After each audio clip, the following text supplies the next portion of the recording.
Ako, Annalyn, hayaan mo na yun. Masisira lang ang beauty mo sa kanya. Pero, pwede ba ako magtanong? Kung may boyfriend na, kaibigan mo, balik ba yan? Ah, si Shane ba? Wala pang boyfriend yun. Pero, naiinis ako sa kanya. Pati ba naman yung relasyon namin ni Apong, pinakialaman niya. Pero Annalyn, nakita ko kanina si Apong may dalang sapatos. Mukhang bagong-bago Oo, akong bumili nun. Ivor, sige, pakilala kita kay Shane. Pero di pa kami nagkita eh. May pinuntahan lang. Talaga ba, Annalyn? Sige, aasahan ko yan At sana naman, may reto mo ako sa kanya na maayos. Pero, teka nga lang. Ano ba sinasabi mo? Sinisira ni Shane yung relasyon yung dalawa ni Apong. Kaya nga, Annalyn, naguguluhan kami sa inyo Di ba magkaibigan kayo nun? Tapos, sisirain niya ang relasyon yung dalawa ni Apong. Alam nyo ba? Kahapon, inasyal ko si Shane dun sa tabing dagat. At nakwento niya, inandatan daw siya ng boyfriend ko. At tinanong ko rin naman si Apong kanina, hindi naman niya daw ginawa yun. Annalyn, hindi naman siguro magagawa sa'yo ni Apong yun. Dahil alam namin, mahal niyo ang isa't isa. O paano? Iwan ka muna namin dito Pupunta pa kasi kami ni Yayag sa court. O sige, uuwi na rin ako. Dilim na kasi eh. Sige, Annalyn yung pinag-usapan natin. Huwag mong kakalimutan yun O Ivor, huwag kang mag-alala. Banggitin ko sa kanya yon. Mag-ingat kayo ha. Sige, Annalyn. Bye-bye. Kasama kita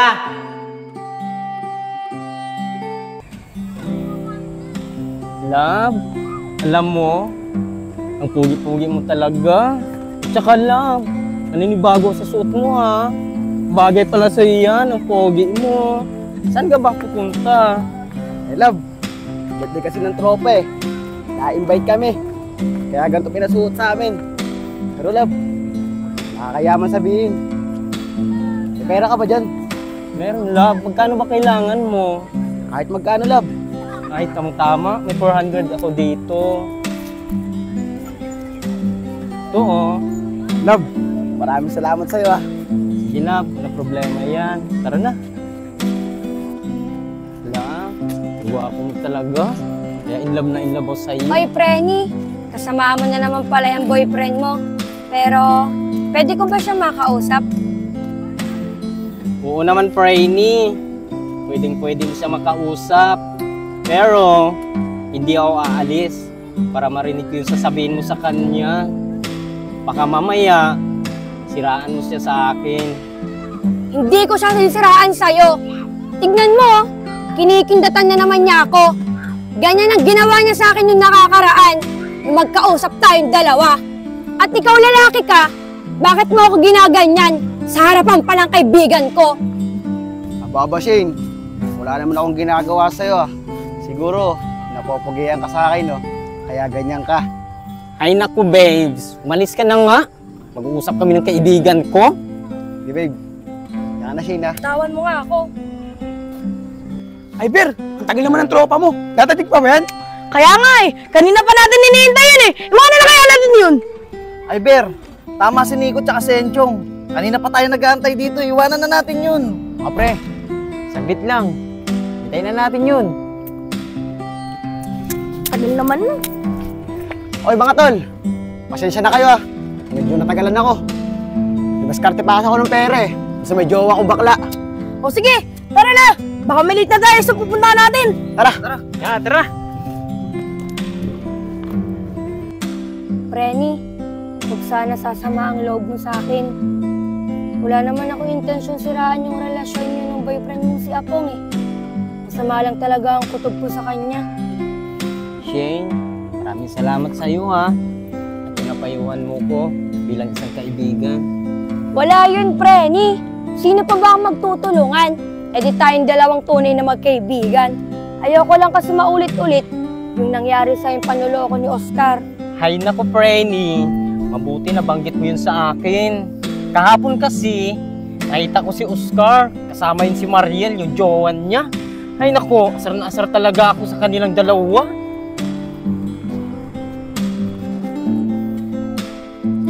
Frenny, may naisip akong paraan para malaman natin kung gaano ka kamahal yung boyfriend mo si Apong. Tara, Frenny, upo muna tayo dito para masabi ko sa'yo kung ano yun. Oh, ano naman yun, Shane? Baka mamaya, ikakasira ng relasyon namin ni Apong. Yung iniisip mo. Hindi yan, Frenny. Total, hindi ka naman naniniwala sa sinasabi ko na kinikindatan ako ng boyfriend mo si Apong. Kung sakyan ko kaya, yung pakindat-kindat niya sa akin para malaman natin na kung totoo talaga siya sa'yo.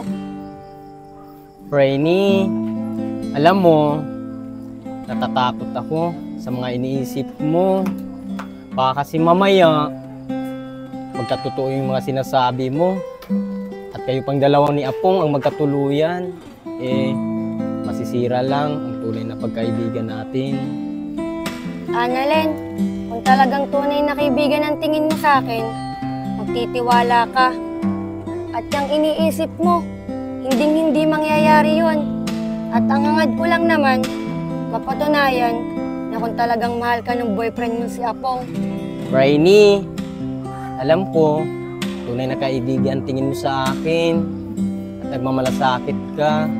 Sige, Brainy, payag ako at magtiwala ako sa'yo para naman malaman ko kung totoong mahal talaga ako ni Apong. Sige, Frenny, bukas na bukas, gawin na natin yung pinaplano ko dyan sa boyfriend mo si Apong. Sige, Shane.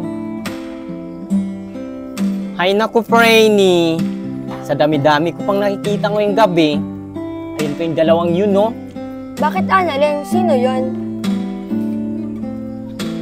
Ikaw, pag talaga ikaw nakita kong may kasamang iba, sinasabi ko sa'yo Love, Mariel, huwag kang mag-alala. Hindi kita lolokohin. Mahal naman kita eh. Mas nga. Ikaw talaga. Aba, teka nga lang, Oscar. Di ko kursunada yung tingin na itong baklang to eh. Love, huwag na. Hoy, ikaw bakla ka. Bakit ang sama mo makatingin? Oscar, ikaw pala yan. Di kita nakilala sa malayo Pero, yan ba yung jowa mo? Parang hindi siya maganda magsasalita. Oo, mga agaw. Hindi naman kita tinitingnan ng masama. Ano pa bang gusto mo? Sayo na yan si Oscar. Pagsaksakan mo na yan sa baga mo. Oh, sino naman tong kasama mong may epal na to? Miss, pwede ba? Huwag ka na lang mangialam sa amin dalawang tong baklang to. Dahil wala kang alam, kaya manahimik ka na lang. Aba, miss, teka nga lang. Ano yung sinasabi mo na wala akong kaalam-alam? Para malaman mo, yung boyfriend mo, niloko lang naman niya yung kaibigan ko. At wag na wag mo akong masasabihan na manahimik dahil hindi na ako papayag na may manakit pa dito sa may kaibigan ko. Brainy, tama na nga yan. Wala tayong mapapala dyan sa dalawang manluloko na yan. Tara na.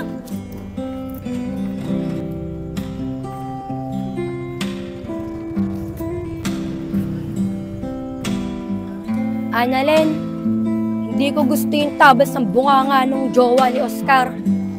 Kung makapagsalita siya, kala mo kung sino siya. Ay naku, Brainy. Huwag mo na yung patulan. Baka kasi mamaya, magkaroon ka ng problema. Hindi ka pa matuloy sa pag-alis mo sa sunod na buwan. Tara na nga. Lab, pwede ba? Umalis na lang ulit tayo dito sa lugar na to. Dahil pag nakikita ko yung baklang yun, kumukulo talaga yung dugo ko. Sige na nga, Love. Kaya nang gusto mo. Alis tayo dito. Bukas na bukas din. Para wala namang problema. Talaga. Tara na.